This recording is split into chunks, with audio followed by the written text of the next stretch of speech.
confidential information pertaining to business, contract, and marketing. Well, we could just put a business contracting and marketing. That would be all. That's all we need on the agenda. Okay. Yeah. Okay. All right. It is 8 o'clock. Brian, are we live on YouTube? We are live on YouTube. All right. It is 8 a.m. on Wednesday, June 2nd, 2021. I'd like to call the Brimfield Township Board of Trustees regular meeting to order. Roll call for attendance, please. All those in attendance, Mike? Yes. Nick? Yes. And Sue is on vacation, but we have a full board. All right. We are going to forego the Pledge of Allegiance. No, that's okay. We'll forego the Pledge of Allegiance because we are virtual. However, I will call for a moment of silence for prayer or meditation prior to the start of the meeting.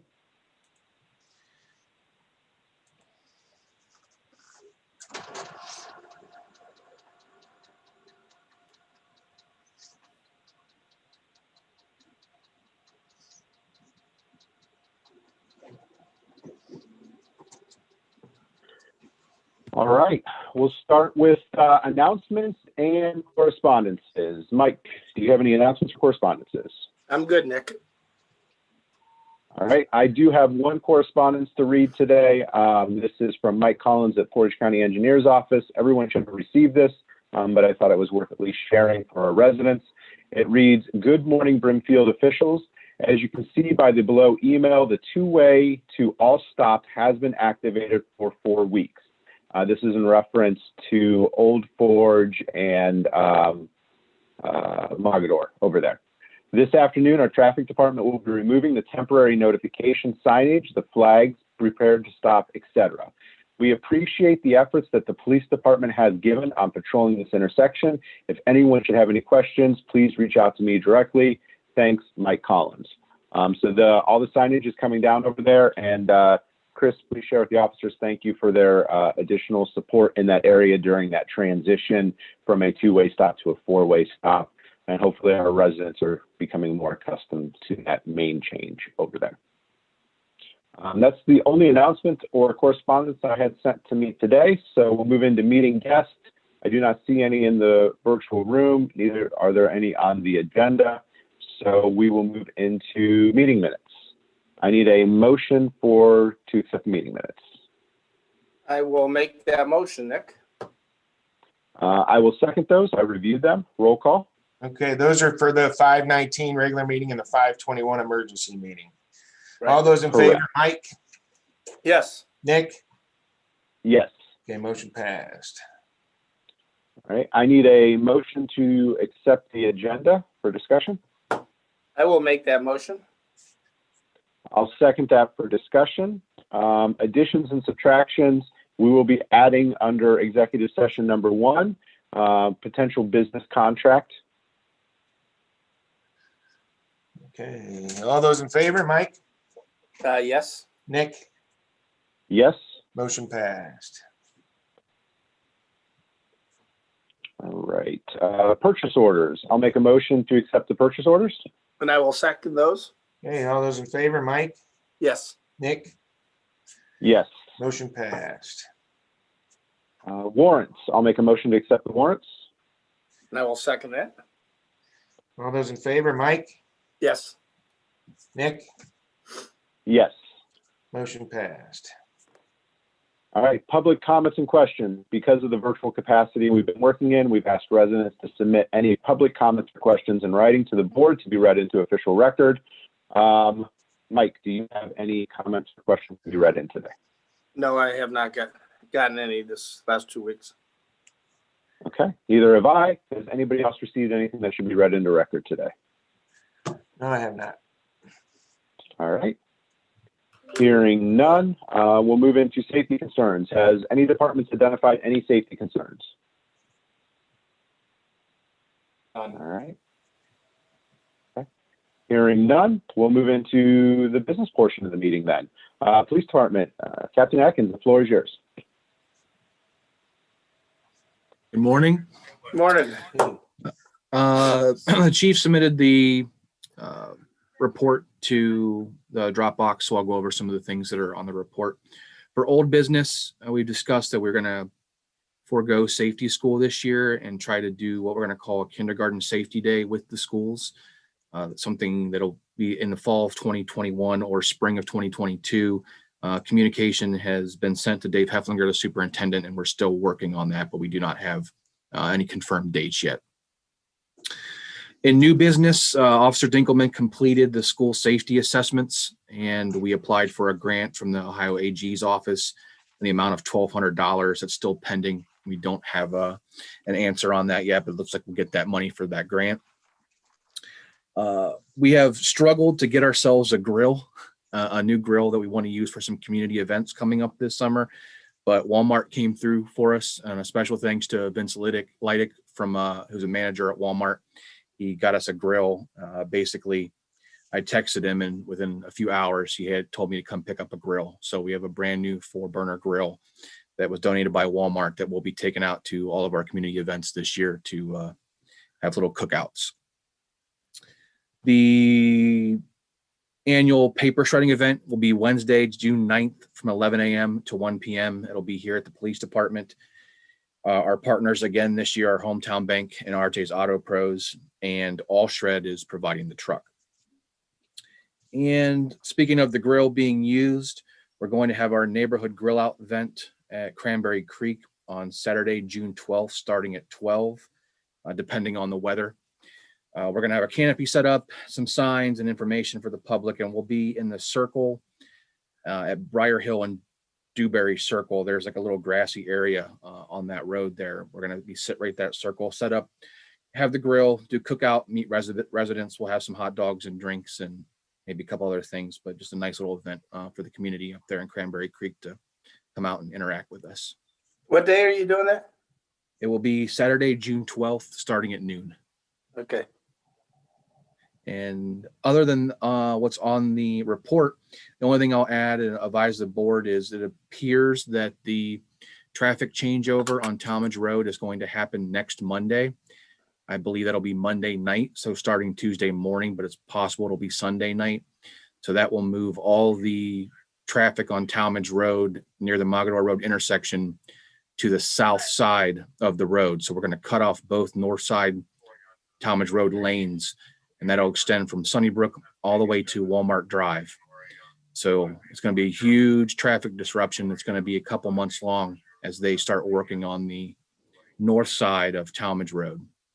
So basically, when you go underneath the bridge, it'll be one westbound, one eastbound lane under the bridge for all traffic on Talmadge Road. Wow. So that work will probably start at night.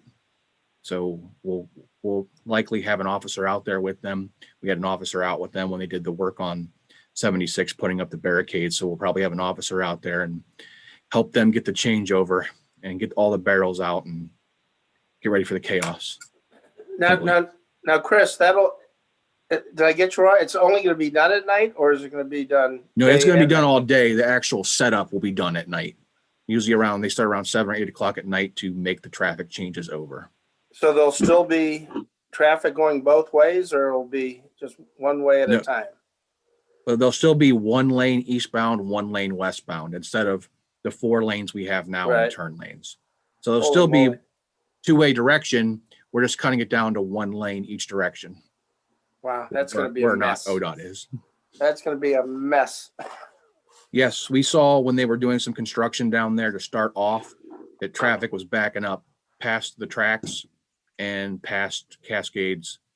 It got really messy down there when they just were getting rid of the islands. They saw they removed the islands down there and put the cement down and cones out.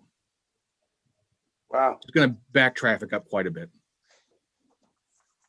Wow. Are they going to change the lighting sequence some to help keep traffic flowing? Is that part of the plan, or we don't know at this point?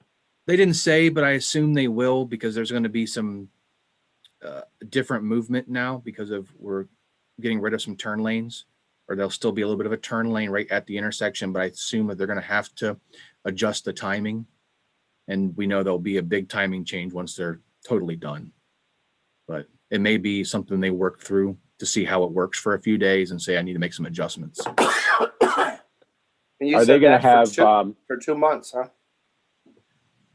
I think you said, Mike, for 2 months. I'm not sure exactly how long that one is. I believe that's going to be a little bit longer on Talmadge Road. I know the closure on Mogador Road, where they're going to shut down the north side of Mogador Road, is supposed to be around 45 days. But I believe that the traffic on Talmadge being adjusted is going to be longer than 2 months. I think it's going to be basically the duration of the project, because once they get the one side done, I believe they have to flip the traffic to the other side and then work on the other side. So this is going to be a pretty long process to get through. Yeah, from what I've been told, they have to do a lot of drainage work and some underground work, which is the main reason they have to move the traffic over to start digging the road up on the other side. Is this going to create overtime issues for us? Are we going to, or not overtime, but extra detail? Are we going to be working that the entire time or just during night work at this point?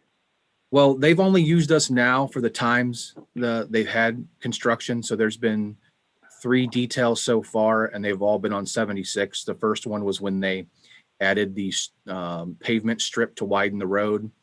The second one was when they actually striped the road to shift the lanes. And the third one was when they actually put the Jersey wall up. So they've used us, and there's all been 3 individual nights. They have said they will use us for the changeover on Talmadge Road. So we will have a detail that night. Going forward, it's kind of a as they need us type of thing. Okay. But the only one I know so far is the one coming up to move the traffic to the south side of the road.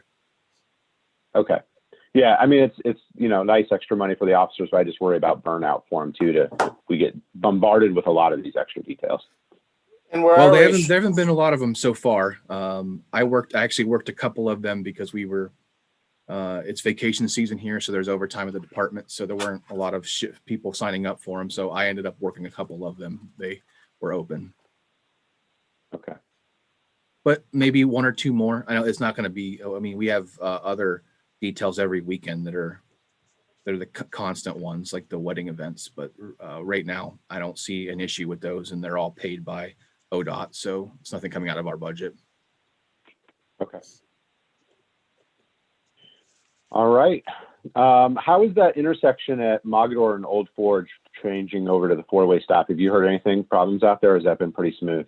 No, it has been smooth. The first week we had a lot of patrol down there, a lot of stops, I don't think we wrote any tickets, maybe 1 or 2, but it was mostly a lot of warnings.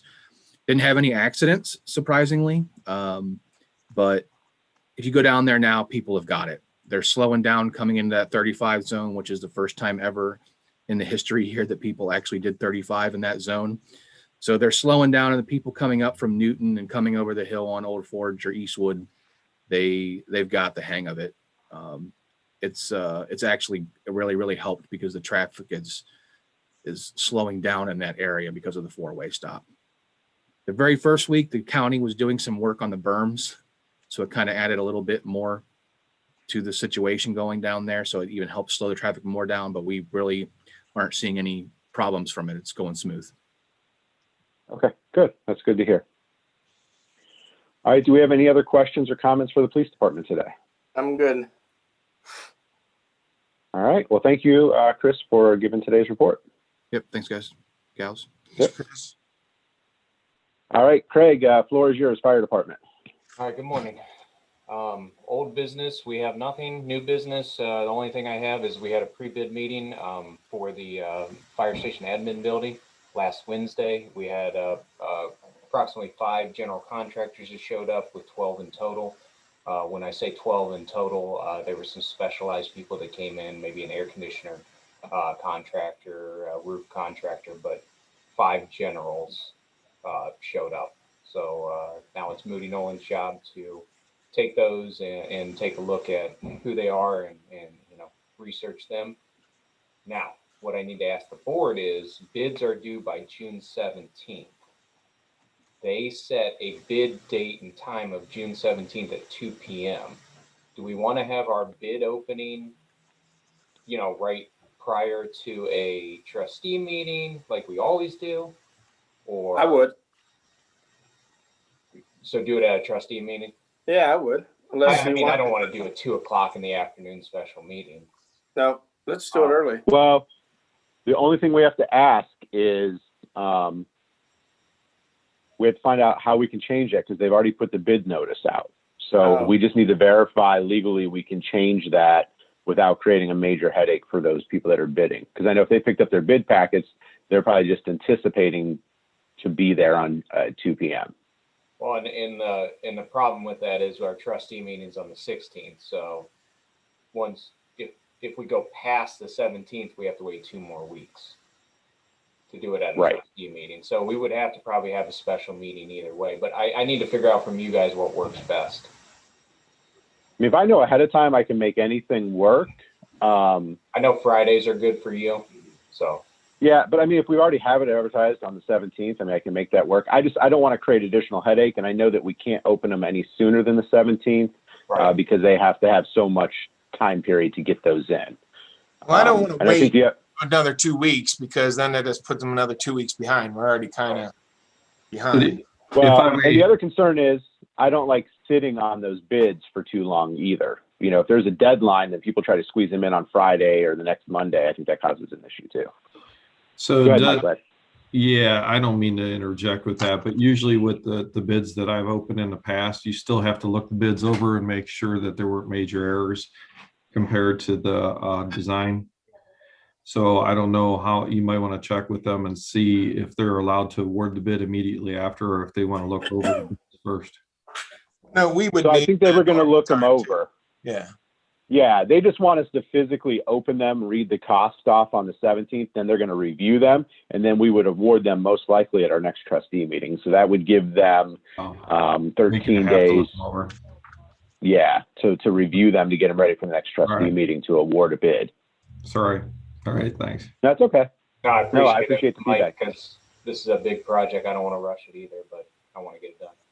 So So Mike anyways- Kosinski, could you make that on on the 17th at 2 p.m.? I'm gonna be in Maine. I don't, we're gonna be on a beach up in Maine. I can't promise I can get online. I don't know what, my Wi-Fi thing is or anything. You know what I mean?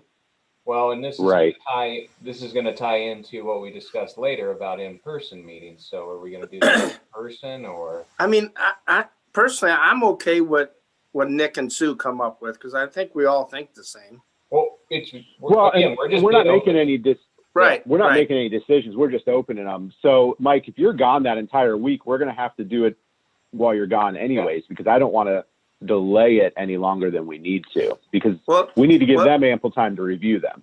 Well, Nick, what I will do is I can take my computer, and if I can zoom it up there, I just don't know what the Wi-Fi is up there. Mike, you you know. can just do it on your phone too. You don't need your computer. Yeah, I could do Yeah, that. if you have the Zoom app, you could just zoom in on your phone, because I mean, it's a short meeting anyways. That would be a way that you could attend. Okay. All we're going to do is just open them and accept them for review. So Yeah. Well, it might be easier, if I don't have to take, I don't know. Just, someone can text me what the bids were. I can put you on speakerphone on my phone and you can hear it. Yeah. Okay. I Well, will, I will confirm dates and times in, and I'll text you guys and see what works for everybody. We're tentatively putting it out there at 2 o'clock on the 17th. Yeah, that's technically what. Well, it is. that's what was advertised. So if we change anything, we're going to have to do a lot of legwork to change that. And my schedule's open on the 17th right now. I'm good as well. Okay. Okay. I will still confirm with everybody on the Okay. back. And that's all I had for the fire department right now. If I can move right into admin. Yep. I only have one thing on admin, and we may have more, but we need to discuss. It is June 2nd, and this kind of ties all together with probably Parks and Rec and everything else. Well, the whole township, but mask discussion. We knew we were going to bring that back as of today. The mandate has been lifted. I want comments on what the trustees want us to do. Well, from what I've seen, let me pull this back up from last night. The health orders ended as of June 2nd. Major overchanges are mask wearing and social distancing will no longer be required for K through 12 or childcare. Bars, restaurants, and entertainment venues be able to return to full capacity. Masks are no longer required for unvaccinated individuals. Gatherings will no longer be limited in size, and masks will no longer be required on public transportation. The only health orders remaining in place are for nursing homes and assisted living facilities. However, businesses, organizations, and schools can set their own requirements for the health orders. Okay, let me jump in there because I also read a Yep. little bit more. So that part that you said is not required for vaccinated individuals. It's not required for unvaccinated now. Right. So yes, so it's a recommendation now at this point for even unvaccinated. Am I saying that right? Correct. So I don't want to play that game if we don't have to. So I guess what I would like to jump in there and give me your comments beyond this is I would like to hopefully the trustees allow the department heads to kind of make their own decisions on what we feel safe with, following the recommendations. But From shouldn't- a shouldn't legal there- perspective, we said that we were going to follow whatever the state did. Right. So Right. Well, we said we'd follow what Portage County did because they're the authority Yeah. having jurisdiction. that's true. That's true. But has Portage County come out with anything yet? They haven't said anything. They've always followed the state orders. So, I mean, unless they came out with a specific mandate, and they haven't sent anything to us. So, therefore, they default to the state orders. Yeah, I mean, in the city of Kent, I still haven't heard anything there either. So maybe everyone's. I guess So I guess we should go by whatever the CDC says. My recommendation is that we follow the state of Ohio health orders, which means we'd lift those restrictions on all of our facilities, which would allow us to have full gathering at our events again, at our rental properties. But I would strongly encourage our employees to have masks available at those events, still deploying hand sanitizer stations when we have events. And then depending on your interaction with people, I think, we should have that. If we're going on certain medical calls with the fire department, I think that's still a good precaution for people. and that's where I'll But jump in I there. leave that up to department heads. Yeah, and that's where I'll jump in there and say I need to write a new SOP, but I think I need to specifically write it toward, those kind of calls. So to put a blanket out there, I need to think about that. If you guys allow us to do that, I'll make something. The one thing I still think we have to be careful. I mean, the more you read, I still don't think we're entirely out of the woods here yet. So don't be throwing anything away or. Oh, we're stockpiling still. Actually, I I would- want to buy more when it's cheaper. Yeah, I would stockpile because I don't trust this virus. Right. It'll be Hey, something Chris, are you else. So, Chris, are you still on the line also? Yep, I'm still here. What's your thoughts on this? Because this is going to have a direct effect also on the PD. Well, the chief will make the ultimate decision on this, what we do internally, but as call wise, I feel like since the majority of the department is vaccinated, that he would probably lean towards following the CDC guidelines for mask use. With still, if we respond to squad calls, that we're going to mask up there, especially if there's any kind of possibility it could be a COVID type call. When it comes to our interaction at businesses, I think that he might yield with the CDC there, that if we have to respond to a call inside of, say, Meyer or something like that, that we follow their guidelines, where their guidelines are if you're vaccinated, then you don't have to wear a mask. But I think that we think along the lines of that, but I'm going to defer to him. But I would guess that he's going to say that we follow the CDC guidelines, but also still always have the PPE available. So if we're on a squad call or interaction with people in our hotels, where a lot of our interaction is, that we still could use it, but maybe not mandatory. It's kind of an ambiguous answer, but I think that he would defer to what the CDC says now. And I think you bring up a good point, Chris, and I think this is important too, is that no matter what our decision is, we still need to respect the businesses. So if a business is mandating them, even if we're going on a call, we should have them on inside those businesses. I don't think we're going to have a lot of those in the area, but those that do mandate them still, I think our staff, when they're working for us, when they're on the clock, will have to abide by those guidelines. Yeah, and like Craig said, that we have to adjust our general order too. Our general order hasn't changed on mask use. That might be something that we would make an adjustment to based on how the board feels about this. I mean, I'm comfortable at this point saying it's going to be department specific, but as a township piece, we're going to lift all those requirements because that's what the state of Ohio has done. They've lifted the requirements. But with strong encouragement to our departments, once again, be smart about it. You look at your SOPs, figure out those situations in which we should still be wearing facial coverings. To the Parks Department, making sure that we're providing proper PPE and options for those that want to attend events but may still be uncomfortable. What are your thoughts, Mike? I think it makes sense. I don't know. I'm like you. I think we need to follow what they say with a lot of caution. Right. Well, in our current health policy that we instituted said that we would follow the state of Ohio's health orders. So, I mean, there's really no motion or change needed here. But it does bring up the secondary question of going back to in-person meetings. From what I've read, we have till July 1st to continue virtual meetings. There is an extension to December 31st. It's tied into the state of Ohio budget bill. I don't know with the health department guidelines changing now, if they're going to strip that from the budget bill. That's sitting with the Senate. It hasn't passed yet from my last read of it. So that's a question that we got to examine. So no matter what, right now we're against the July 1st deadline, potentially December 31st, depending on how that budget bill goes. So do we want to transition back to in-person meetings? Well, we are set up down there at the community center, right? That's right.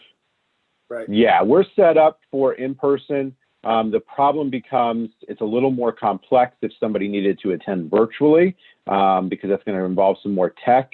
I know Brian could get it together if we really had to do it, as he falls out of his seat probably right now. But I think it's easier if we can do all in person or all virtual from a tech standpoint. We can eventually get to the point where we could have kind of a mixture of that. But, I think right now it would be putting us all down there in the same room together.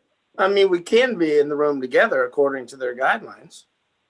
Yes, we can. So I don't see why we just don't. I would do it all in person. I mean, how many virtual guests have we had? I think they need to come down. I mean, we need to open up again. I mean, it's up to you guys. My recommendation would be that we hold all of our trustee meetings in person. However, still give us the option for virtual in case something is to happen. Right. Or, just when those special or emergency meetings come up, sometimes it's easier for you or I or Sue to hop on virtually than try to get to the town hall, especially if we need to do an emergency meeting. So I wouldn't strip us from the ability to do emergency meetings or special meetings virtually, but go back to our regular meetings in person. Yeah, I mean, we always have to keep that option open because we don't, like you said. I mean, I was just reading, there's a couple places, like Vietnam is locking down again. I mean, there's a lot of places that are locking down. We just have to be cautious. Throw in a little John, input here. Oh, go ahead. If we could always have the option for a Zoom connection, I think that would be great. The only one of the good things that I've seen come out of the lockdown was the ability for us to keep working virtually. We were able to do interviews with possible candidates and keep moving that I probably could not have arranged getting, 3 sergeants together for an interview without Zoom. And it actually really helped. And I'd like to keep using that in the future for certain aspects of our hiring process because it really, really helps with scheduling. And I know we haven't had very many guests, but if we do go back to full meetings, the ability to have someone attend virtually who couldn't attend physically would be really, really helpful. Yeah, and I think that's the direction we're going to move towards. There's some logistic pieces that we got to work with Brian on for the community center. The problem is the community center is going to be our meeting place temporarily during this construction process. So it's just more lines to run there just for a 1 to 2 year piece. However, we do intend, unless there's a change here at this meeting, to continue live streaming the videos, recording these, posting these. That's never going away. I think it's been effective. And I think as departments, I would never say, no, don't use Zoom or any of that technology. I think these pieces allow us to get a better selection of candidates. It allows us to keep things moving at a good pace. And let's be honest, this is the world. I'm seeing a lot of companies that I consult with are not going back to offices, even though they have the ability to. Virtual is going to become more of a standardized piece. We're seeing AT&T and Spectrum running more broadband lines to give more stable networks for everybody. This is just the direction that we're going. Yeah. Okay. So are we good to have our next meeting, which is going to be on June 16th of 2021? Everyone would meet at the community center in person, open to the public. Our meetings have always virtually been open. We just haven't had people in person. Are we ready to allow people into the building? I'm ready. I'll be missing the meeting, but I think it's time. Say yes. Okay. Do we got I'm to ready make for a it. motion? I think we probably should just make a motion because we will have to re-advertise, John. We're going to have to re-publicize our meeting. So to Kirsten and Rochelle out there, if you're listening, we're going to have to draft up a meeting notice and publicly put it in the paper again, and make sure that we're identifying the change too, that the meeting location is now going to be the community center, and use our community center address, and that will be open to the public. Cassie, you're going to have to block off the community center every other Wednesday for trustee meetings. And then we're going to have to make sure we get there early enough to deploy chairs and tables.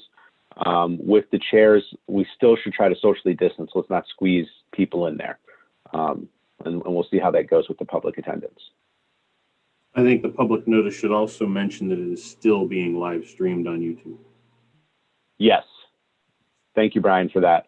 John, make sure that they add that in there too. So you can attend either virtually or in person.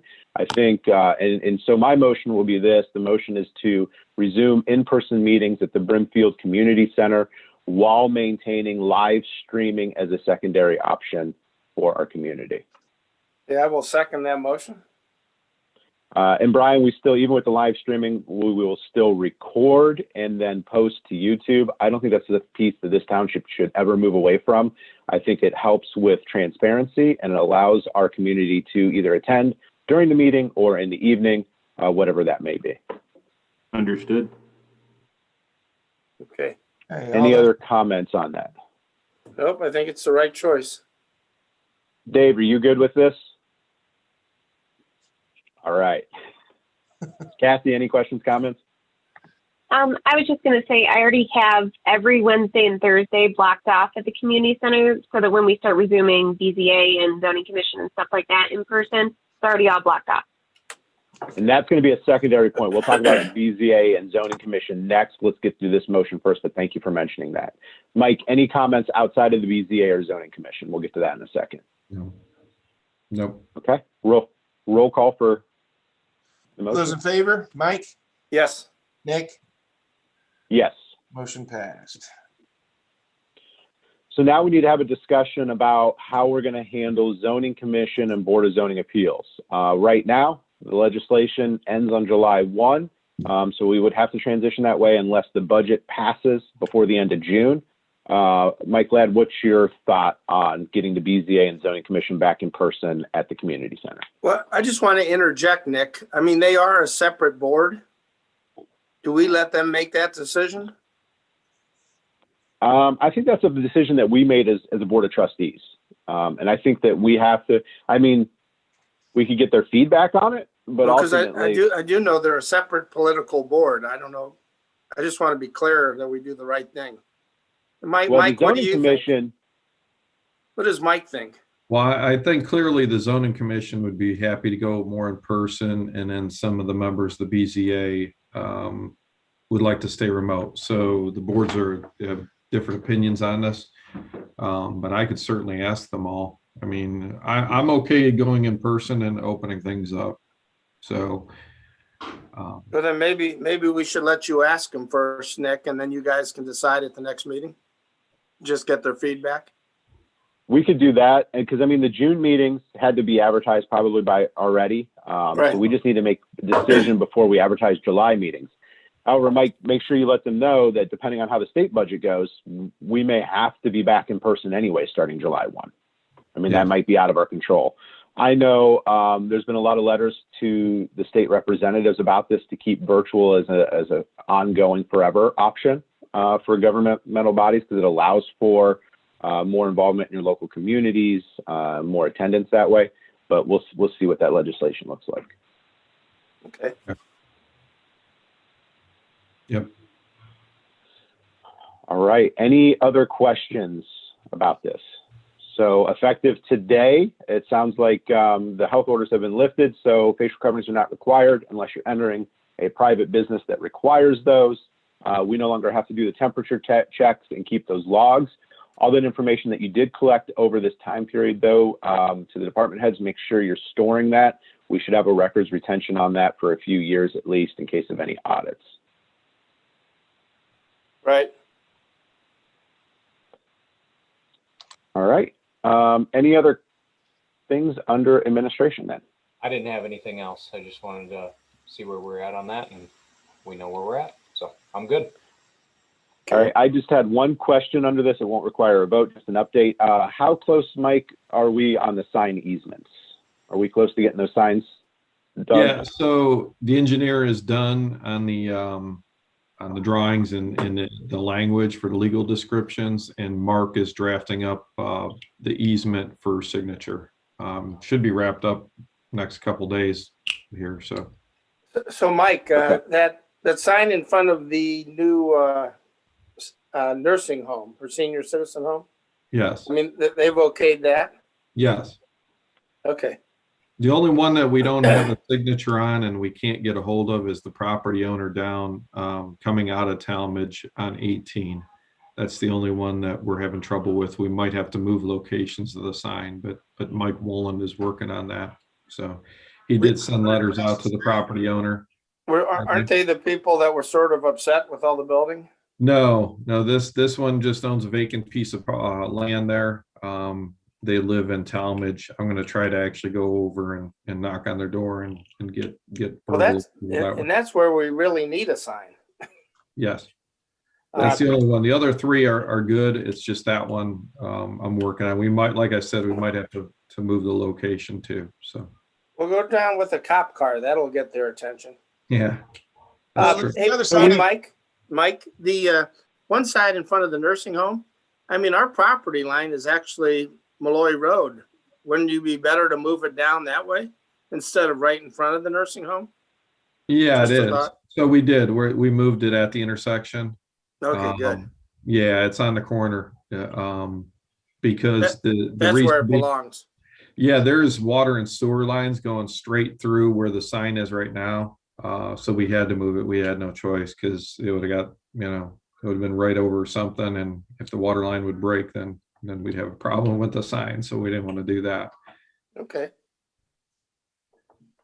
Wonderful. So we just have verbal authorization right now. We need to get the legal signatures, then we can start the work, correct? Yeah, as soon as we get the signatures, I'm assuming this week we'll have them all, or at least those three. Then we'll get going.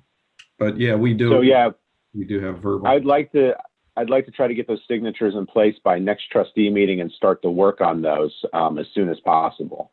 So even if we only have 3 signatures, I say we move forward with the project, we'll work on the 4th one. It's going to take them a while to build the other 3 anyways. Yeah, the concern, and I know I talked to GDI about it, the concern they had is that the building materials keep, fluctuating and going up. So he wanted to get going on it too. So the prices don't change, but Okay, since we already have the sign on that 4th location, they've already okayed it once. I mean, all we're doing is replacing a sign. Well, there's no easement though. So they might have verbally said we could have done it, or we just put it up in the past, but we can't find any legal documents that we're allowed to have that sign there. Yeah, that's because the issue. When we put that sign up before, we took another sign down. So that's been on that property for a long, long time. Yeah, there's some laws in there that, once you take the property like that over years, it does become yours. It's just I wouldn't want to go down that road though with the property owners. I'd rather have it in the easement form, Okay. Well, let's hopefully The you base- get this thing cleaned up quickly. Yeah. Yeah, that's been the delay on it. Is we've been trying to do it through the legal process and giving the township easements on each of those properties. That way that they don't have to deal with this in 20 years from now. We'll have a legal easement on each of those. Well, if they don't give us one, is it worth considering just moving it closer to Brimfield or somewhere to get? Because Yeah. when they buy all this material, you know, you want them to buy enough material for 4 signs. Right. You know, I thought we'd have this cleaned up by now. He'll get the material for all 4 signs. He would just start excavating on Okay. the 3 first. That's all. Okay. All right. So we should have some movement on this at the next meeting then. Yes. All right. So that'll move us right into zoning and economic development. So Mike Ladd, floor is yours. Thanks, Nick. So the virtual Board of Zoning Appeals hearing is June 16th at 7 o'clock.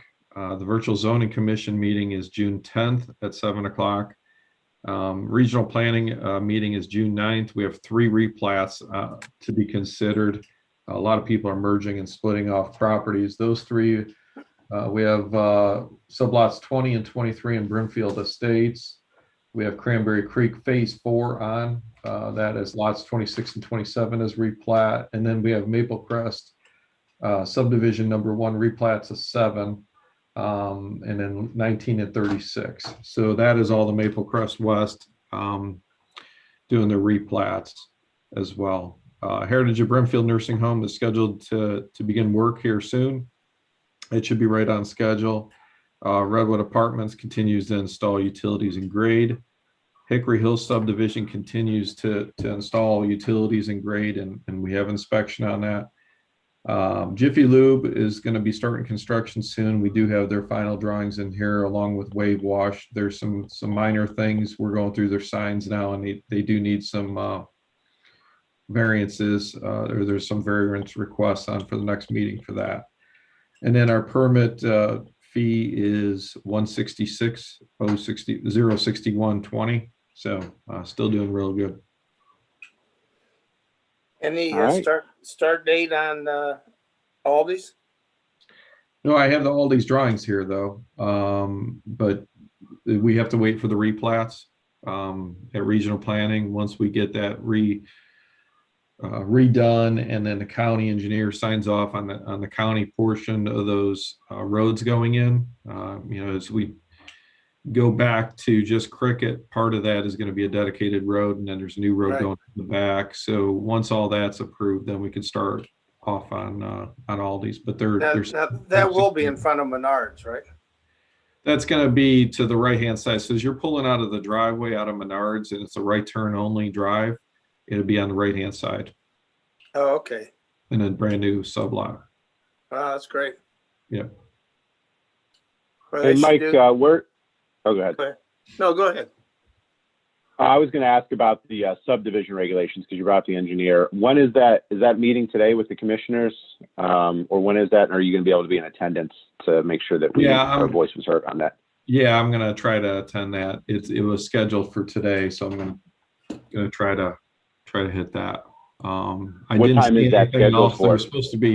There's supposed to be invites sent out from Todd, but I have not seen those come out. But I didn't get anything either, but I just want to make sure we're there because we need to make sure that our voice is heard on this piece, especially when it comes to those Yes. 2 concerns that we had. yes, So if you As can well as- call me as later, well let me as know how the- it goes. yeah, and I did talk to the Home Builder Association as well as Mike Woland, who is there with the developer. I told him we couldn't sign off on it. There was not enough time for the trustees to sign off on this and get it to the meeting in time. So, Okay. but I will find out and get back to Okay. you. Hey, Okay. Yeah. Mike, I just want to make sure somebody's there. Okay. Mike, the auction signs went down and I don't think they had it. Wasn't it supposed to be today for that piece on Old Forge? Oh, yeah. So we just update on that. I did meet with the auctioneer, and we met down at regional planning. Described everything along the landlocked parcels as well as the flag-shaped lots. Told him he couldn't do that. They rescheduled for August, and they're getting us the drawings to us, and they're going to go to the Board of Zoning Appeals for the flag-shaped lots, as well as go to the county for the replat. So, How many lots you think they're putting in? Just sticking with 7? yeah, the last I seen was 5, because they're going to sell off maybe a piece or 2 to the German Society before it even goes to auction. Oh, really? Yeah. Wow. So, Does that touch their property in the back yes. from Ranfield? Okay. Yeah. Yeah. But at least we got their attention. They were, seemed like they were receptive to coming in and doing what they needed to do. That's good. And then, update, I'll give you an update on all of the zoning. Lauren and I have been going out. We've been hitting it pretty hard.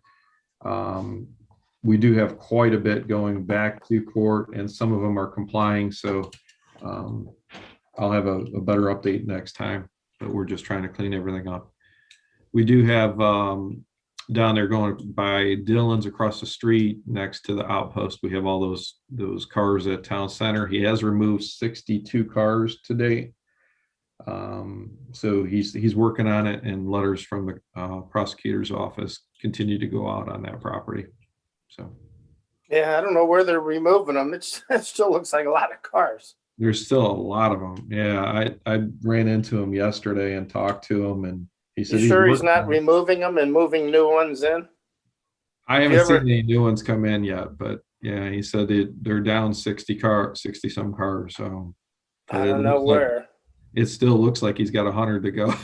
Yeah, I mean, geez. A lot. Yeah. Sometimes it just doesn't seem like we have much ammunition to stopping some of this stuff. It just delays. I think over and over. Well, and that brings up a comment. Mike Ladd, I know you saw the letter, and I actually talked with them. The chairman of the zoning commission from Randolph called me. They're frustrated, and they're asking the townships to kind of come together to talk with the prosecutor's office about their delay in a lot of these legal proceedings.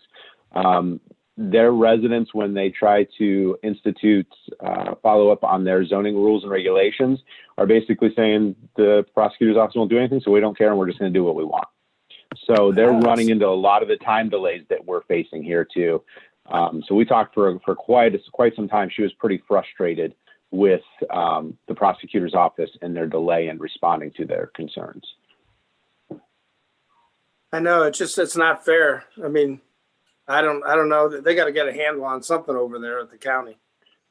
Well, I asked her to take it back to her board of trustees so that they could maybe send something to us and the Township Association. I don't know if we need to draft a letter from all the townships expressing frustration or something, but we need more support from the prosecutor's office, especially when it comes to these cases and related to zoning, because they're getting a lot of pushback from their residents now. I mean, Nick, is it just one person over there, or what do you think? Is it just in general? Said it was a problem when they had their previous representative. Now we have the new representative. He's a little more responsive to phone calls and emails, but it still just isn't getting through the court system. The delay is way too long. Just like we're seeing here, we had to basically reissue notice on 3 or 4 houses about demolition because the prosecutor took too long to get it through the court system. Have you talked with Sabrina on this? I was waiting first to get some more information from Randolph because, it's one thing if Brimfield's just complaining about it. It's different when we have multiple communities complaining about it. So I'm trying to gather enough info to take to her. I know that what the response most likely will be is that we need to take it to Vigalucci and talk to him because it's his department. But I think we need to have the proper info first. But I say all this to say it's not something that's a problem here in our departments. It's at the county level. We're seeing it not only with Brimfield, but we're seeing it now with Randolph. I know Ritztown has had some issues in the past. So I'm hearing this pop up in more and more areas as I talk with more communities. We have an issue. Well, what about with the township your township association? Can you bring it up there and get feedback when you get the whole group? So that's what I suggested to the Randolph. It was take it to your trustees, express your frustration again with them, have them reach out to me, and then we can propose it as a Portage County Township Association concern, because then we can have the voice of all the townships together, bringing this forward to the prosecutor's office and the commissioners about the delay in response to our concerns. And I would put a letter together that we can post on social media. Let them know that, Right. we see what's going on and it's your county that's not following through. Well, and that's why, originally we thought, isn't an issue because we push on the county on some issues. Was it just a Brimfield isolated piece? But now I'm hearing it from other communities too. So obviously there's some room for improvement. And I get legal systems can be slow. Government is slow. It's just the nature of the beast. However, it shouldn't be this slow that residents are just saying we'll do whatever we want now. Right. Home rule, I mean, would this solve some of these problems? Home rule would solve the problem for us, not the other townships, Right. because under home rule, we would have our own law director, which means they're an employee of us and we have control over it. Right now, Right. they're an employee of the county. We can't really tell them what to do other than just keep asking them to do it But properly. we could have a part-time law director, and I don't know. I just hate going by these blighted areas and we're just waiting and waiting and waiting. And I know Mike's doing everything he can. It's just Right. just drag our feet, and then it's our residents that have to suffer. The people that live Right. next door to them and stuff. Yeah, it's frustrating that we put together solid cases. I've seen the files Mike Ladd and his staff and Lauren have put together. They have all the evidence, they have all the info, and it just goes to the county and it sits there. So some of it's the courts probably. I get the courts are backed up with dates, but it shouldn't be this big of a delay. It's what you get because we basically get free legal service from the county, right? Well, we're going to be at the bottom of their list probably. Yeah, but they're created to help take care of us. Right. We shouldn't be any more at the bottom of the list than anybody else. I mean, without us, they have nothing to do. Well, they make enough problems for themselves, so they have plenty to do. Right, Brian? So yeah, that's just I just wanted to bring it up that I had that conversation and had that letter. There's frustration not just from Brimfield but from other communities now too. So right. Have we? Well, I don't know, Mike. Have you heard anything more on our demolition? Yeah, so we're gonna be sending the letters out on those homes, the ones that we voted on last time. Mark has got that letter ready. Okay. And then we're going. And those will be certified or Yeah, whatever. and then we're advertising for the one on 1435. I'm just getting the legal description ready for that. Tell him 1435 Talmadge Road. Yes. Have you heard back from him? No. Unbelievable. No, they're just parking there. They're just waiting. I think, I don't know, trying to aggravate, I guess. So, yeah.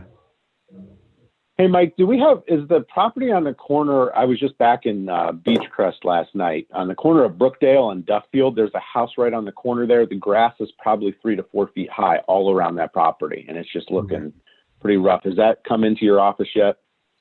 We do have some complaints on high grass, but nothing as far as vacant or anything like that.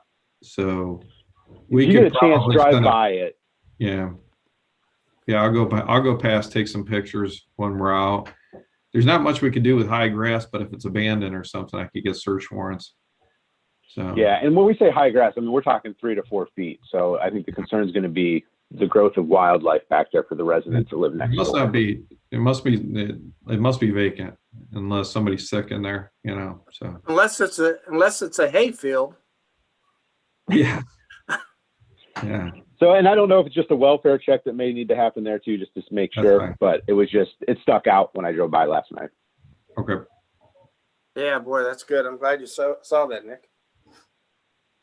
I mean, anyone who's driving around should, as a township, we should all work together. If we see anything, let's make sure we let Mike know about it, because that's a lot Absolutely. of property for one person to keep track of. Yep. And we're doing better at it. We have a ton of them. It's just that, like Nick said, if we could get the backlog through, I think things would clean up really quick. Right. So You're doing a good job. thank you. All right. Any other questions for zoning and economic development? All right. Hearing none, we'll move into road department. Dave, floor is yours. All righty. I forgot to put this on the thing. The county commissioners did okay Maple Crest Parkway subdivision, so now the road is ours. Now we maintain it from this point on, so all the way up to the culvert pipe. So it added another 1,159 feet of roadway, but there is 5 lanes there, so it's about a mile altogether. Just wanted to let you know that they did pass that, and it's ours now to mess with. So any Wonderful. problem here now is ours. Also in old business, I just want to let you know we completed the cemetery work that we were doing, and the soccer field, which Cody did a hell of a job. Whoops, sorry about that. Cody did a great job on that. I turned him loose, and he got it graded off and made it look really nice. So the only other thing I got for trustees today is on the agenda is a chip and seal project 2021. I mean, I can read off all the roads and stuff. I need to get the okay for the county can start gathering information, give us a quote, and then work on bid books later on if we decide to move forward.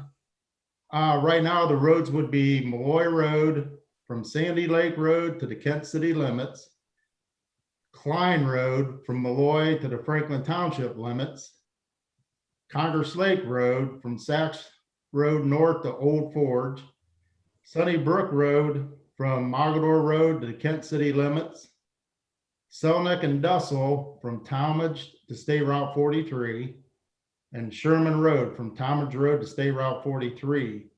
And that would come out to 9.53 miles of roadway to be chipped. This way it maintains our roads a little better. Some of the roads will get center line and edge lines, and well, all of them except Selnick and Dussel, which would only get a center line painted back on them.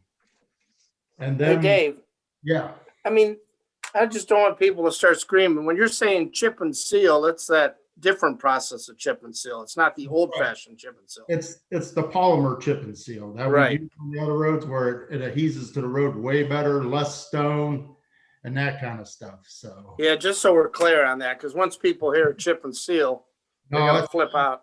yeah, it's not the old spray oil down and throw rocks on it and hope it sticks. This stuff it's a scientific process. There's only so much stone they put down per square foot and all that stuff. So it's all set.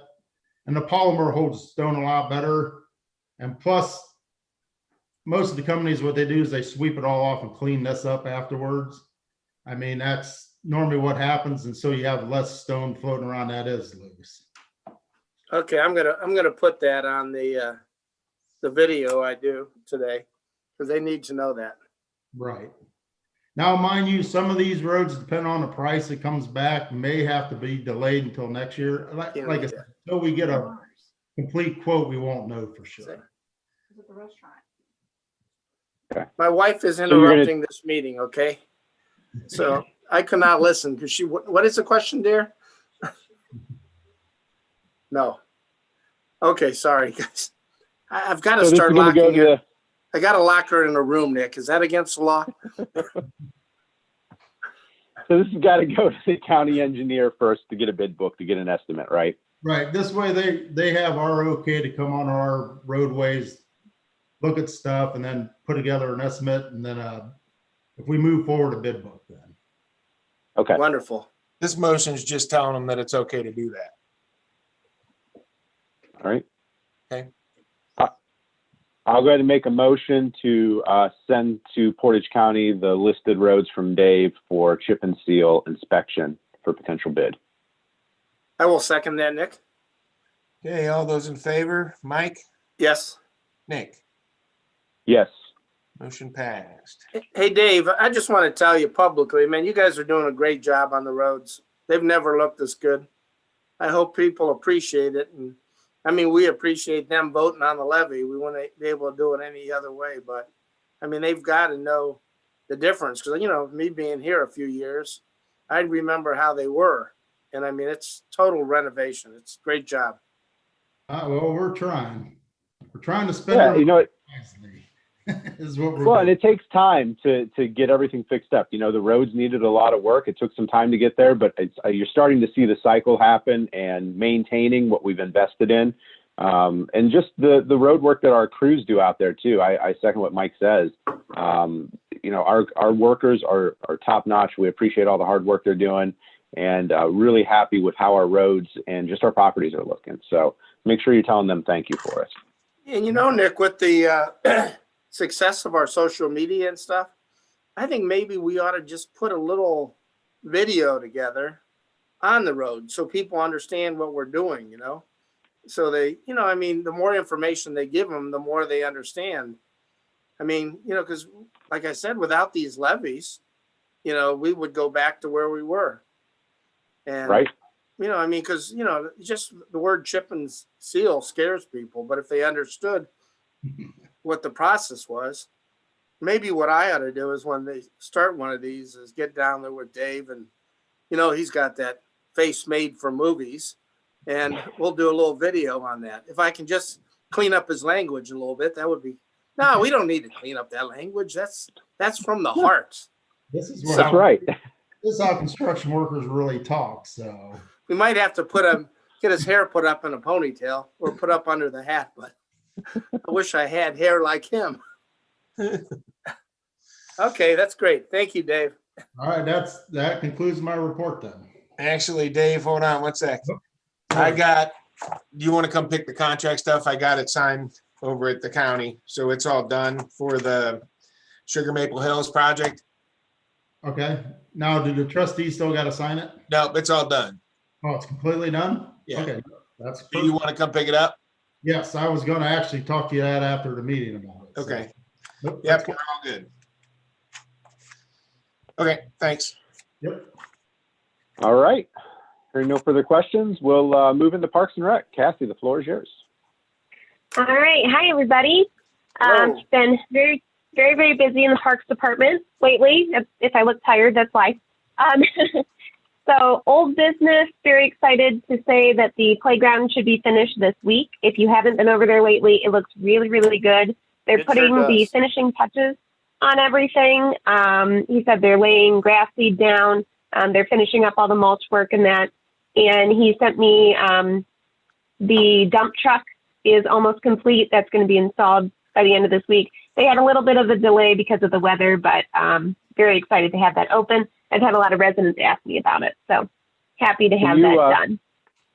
Shoot me a text message when he's done so I can run over and do a video of the playground equipment. Thank you. Yep, absolutely. Hey, Nick and Cassie, what about when it's all done, getting the police department down there with their new grill to cook some hot dogs and we can go down there and, I don't know, we got that shelter. I know somebody that's a great idea. I know somebody that'll donate hot dogs and stuff. So okay. I think that would, we get the trust, what about getting the trustees down there together and just, what I mean? Do ribbon That's an cutting? option. Yeah, but it'd be a great way where we can get down there and talk about parks and get people to come out and walk the trails. I mean, I don't want anything super crazy, but just a good event. Yeah, it's like a little weekend get together. Yeah, not a lot of planning, just Nick and I, Sue cooking hot dogs. We can pass out some beers. No, I'm just kidding. Root beer. Root beer. Okay, enough of me. Cut me off. And then I definitely want to make that a highlight of Touch a Truck too. I'll definitely make sure people go and see it when they come in. We'll do something to draw people over there. So that'll be a nice kind of built-in opener for the playground. That's great. Volleyball court renovation. I'll admit that kind of went on the back burner for a little bit because I've been working on some other projects, but this week I'm going to order new nets. Dave and I discussed it. We think that the existing posts can stay there. That'll save us a lot of money on that project because looking at replacing all of the posts and everything was a lot more expensive than I thought it was going to be. And if they're already in good shape, why not keep them? So we'll just get some new nets and that'll really help out over there. Parks events. I was very excited to finally have my first in-person program since March of 2020. Last week, I did a lunch and learn program from 12 to 1:30 at the park. We talked about frogs and toads. We only had 2 participants, but they had a really great personal program, and I made some good contacts with residents, so that was very nice. July and August program calendar has been posted to the web. It will be posted to social media after this meeting because I noticed that I messed up something and I have to fix it. So it'll be posted later today. I have a first Family Fun Friday program this Friday, which is a tie-dye program. We had 15 people register, so that's really great. Excited that people are getting excited for parks programs. And then, of course, Touch of Trust is Saturday, June 19th, coming up very quickly. So putting the finishing touches on that. Touching back on the part-time parks employee that we discussed at our last meeting, we talked about setting the pay rate for this position. John and I sat down and talked about it, and I would like to submit for board approval to set the pay rate for the part-time parks assistant at $11 an hour. Well, I mean, I can make I'm going to make a motion in the positive that we set the rate for $11 for the part-time position. I'll second Okay. that. My my concern is I really think we need to be at least the $12 to $13 range, so we can attract. I mean, it just, you can work at McDonald's for $15. And I know there's some talk about holding out for this intern, but we just we need to get somebody in there. I don't care how we do it, but we got to get somebody in there. And I'm afraid with the internship, I'm afraid we are way too late, because they're all done. We're all the kids are all already in internships till the fall. So I just want to give her the tools, like we said. So I guess this is probably not the discussion for this now. I mean, I guess we're setting the rate, so let's just stick with that. Well, Mike, just so you know where Cassie and I went, we looked at all the other park rates across the area, and we're actually right about in the middle of where everybody else's park rates are for part-time employees. So I think we're okay with where we're at. Just because we looked at that field of what all, I mean, Cassie, what's the one in Summit County? What's it called? Cassie? I know we talked about Lake Metro Parks was hiring at like 9. I know Summit Metro Parks was hiring seasonals at I think 10. Yeah, Summit Metro. So we're over the I've norm. seen, between 10 and like 13 seems to be about the norm. Let's just see how that 10 goes, what? Mike. What was the last number? 10 to 13. Okay. And my only concern with the pay, Mike, is, and I know we want to attract people, but we also have to be aware of what we're paying our other staff. And being a part-time parks position, I can't see edging them too close to what our secretarial staff is paying. Don't get me wrong, I love parks. I think they're important, but the work there's a difference in the workload and responsibility, and the pay has to represent that workload and responsibility. Otherwise, we got to reevaluate bumping everybody's pay, and I don't think that's a financially wise decision at this point for the township. Okay, Right, and that's something we looked at too. Well, I just, like I said, I mean, I'll go with whatever. I just want to make sure we can attract some people, because I think we're being hindering things by not getting somebody in there. No, I agree. I think the parks can be. Yeah, no, I agree. I just think that we just have to look at our pay structures for the other departments too, because we had transitioned from just saying, hey, when we hire somebody, we're going to guess at what we pay them, to an actual pay structure process a few months back. So I think we need to look at what that pay structure is and compare those and what the job responsibilities are for those structures. Okay. Okay, we want to vote? Okay. Okay, all those in favor, Mike? Yes. Nick? Yes. Okay, motion passed. Okay, so then I will update the job description and repost it on the website after the meeting. Okay. And then the next Parks Advisory Committee meeting is Thursday, June 17th at 6:30 p.m. We had our first in-person meeting last month. It went super well. We saw Fox. It was awesome. So happy to have in-person meetings. New business, our facility rentals opened on June 1st. So I am going to be prepping the community center for our first rentals this weekend. They are filling up. Every weekend is booked in June and July. August is filling up fast. So I kind of anticipated that. So we'll see how that goes. I think it'll go well. And then my main focus lately has been on the Brimfield Community Days, or whatever. That's what I've been tentatively calling it. The fall event on September 17th and 18th. I have been busy. We're booking food trucks, bands, and entertainment. I have a meeting with the Kelso House this Friday at 11:30 to discuss more things with them. So. All right. Sounds good. If you need help with anything, please let me know. I'm excited to see the community days come.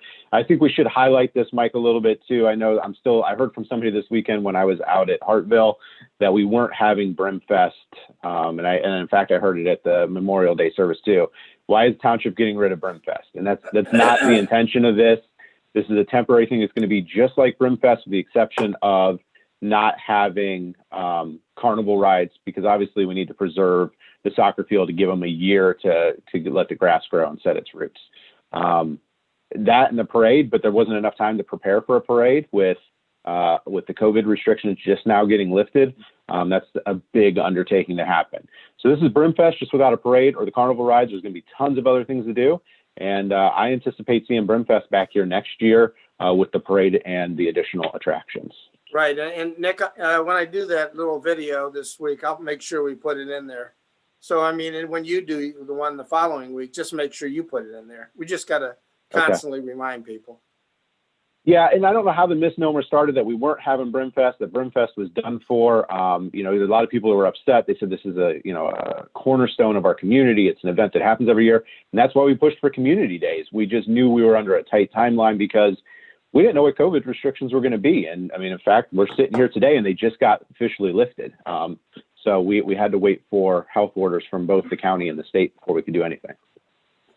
Well, Nick, I'm going to do the video today. Do you want to just do sometime next week, a small video on Brimfest? We could possibly do it. Let's just see how they respond to when you do your video and see if we hear any more. I mean, I think things are starting to calm down. People are starting to see the vision of it. I just want to keep the community informed. Yeah, the big thing I always worry about, and like I've told you guys before, only 32% of the people use Facebook. We really have to start embracing other means of, there's just so many people we still got to get through to. And then like my daughter told me, only old people use Facebook now. I don't think I'm old, but it is what it is.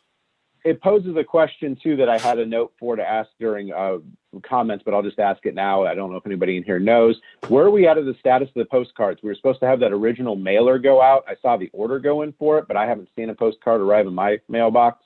Right. Mike, have you seen one yet? No, I have not. Because really we should be getting that July post, because the quarterly one would be July, August, September. So the July one should be being built right now and getting ready to send out. Which will have July, August, and September. So that would have the Brimfest information on it too. So that's just another way for us to hit all the residents. Well, so one, we need to make sure that initial card is out. Two, we should make sure that we're advertising Brimfest on the quarterly card that gets released. Should be out for mailing in July. Right. We'll have to check with Rochelle, see where we're at. All right. John's checking right now to get us an update. Because remember, the first card was just, hey, this is an announcement of what we're going to be doing. We're going to be sending out quarterly postcards from the trustees, talking about all the events that are going to be taking place between parks, police, fire, zoning, whatever it is, any special events we have going on, including Brimfest. So this is just a secondary way to get it in people's hands. I did see the order, but I just haven't seen them show up in my mailbox yet. Right. So then I know they take a little while to process and build. So really we should be, Cassie, we should have parks plans all the way through September so that we can be building that postcard and probably submitting that to the publisher here in the next 7 days. So we should have that mapped out and that flyer ready to go. Okay.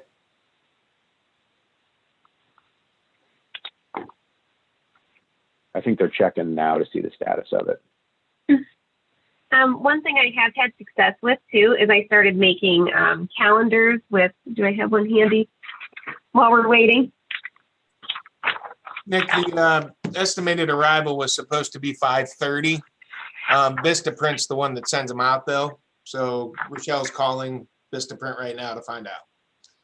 But Okay, they're so well, estimated 5:30, arrival- they, Yeah. knowing the post office that, I mean, that was just Sunday.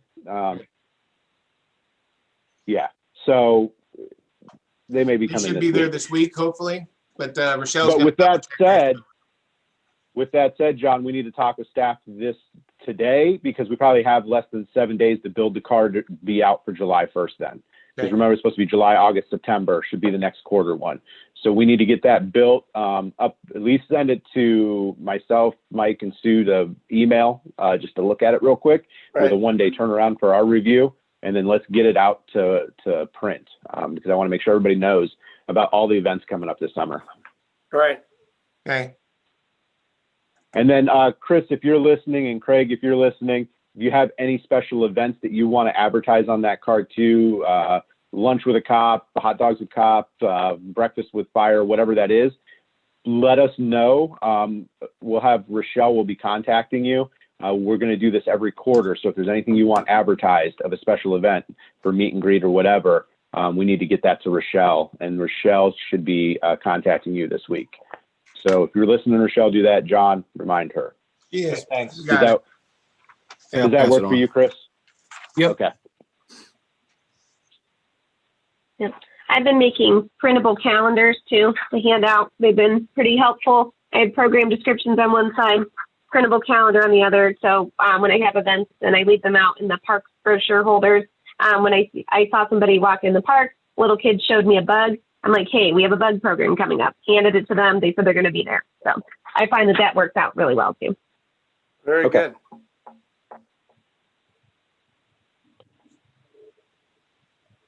All right.